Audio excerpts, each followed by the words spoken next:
Hi, Professor. Sorry I couldn't make this on a Flipgrid or a other form because my camera isn't working on my laptop for some reason, but I have my phone, so I hope this is okay for you. I'm Joshua Ngeow, and I'm just gonna be explaining my understanding, at least, of the Belle Epoque from 1899 to 1914, and my understanding of it was a time when France kind of it was their renewal of universalism and their pride in France again, and kind of their feelings of unity of trying to bring France back together to where they used to be before the wars and before the Napoleon took over. So the main things that happened were the innovations in technology and um, like vehicles and architecture and things like that, and art, things that kind of express the French culture. So in terms of like technology, like electricity, um, just new technology like that. Um, in terms of vehicles, the start of I guess the modern day car and trains and having a lot more train stations around. And in terms of architecture, like you spoke about, the Louvre, where the art gallery is. And it was kind of the whole idea was to just to unify France and to celebrate what France is all about, the Republic, the culture, and everything France stood for.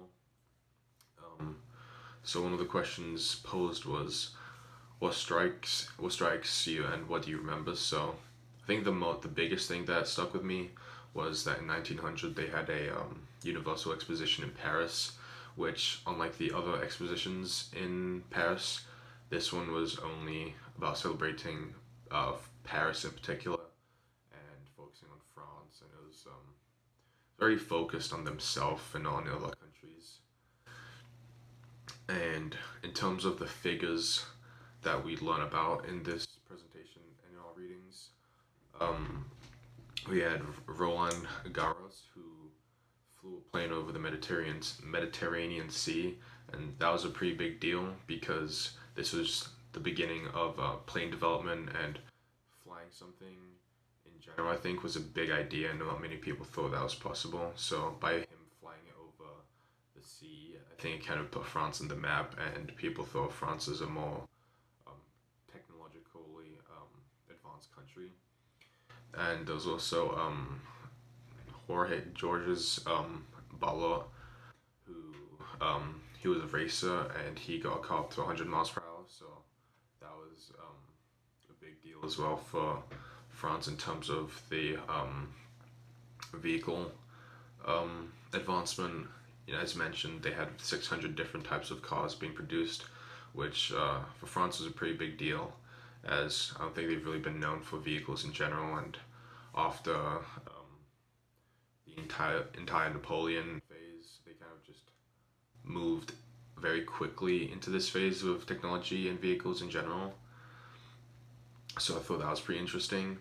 And also Marcel Duchamp, I think if I'm saying that right, and he made the bicycle wheel art, and that was really interesting to me as well because um, before art was thought of as beautiful people, as kind of mythical, um, like emperors and very important people, but his art kind of showed how all art was kind of justified.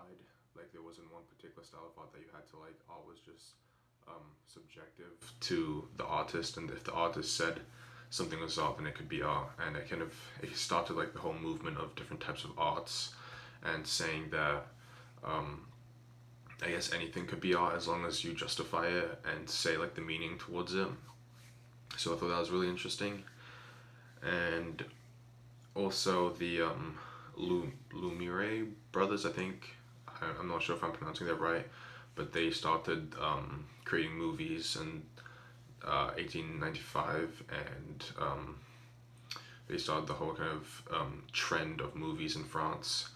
And well, they started off with the very stereotypical old movies old movies we see in today, like the black and white, just one continuous rolling film and then music behind it, and it just shows people moving. It's very typical of that kind of time period where film creators didn't have um, much technology to work with, and this was like the first cinematic things that people saw.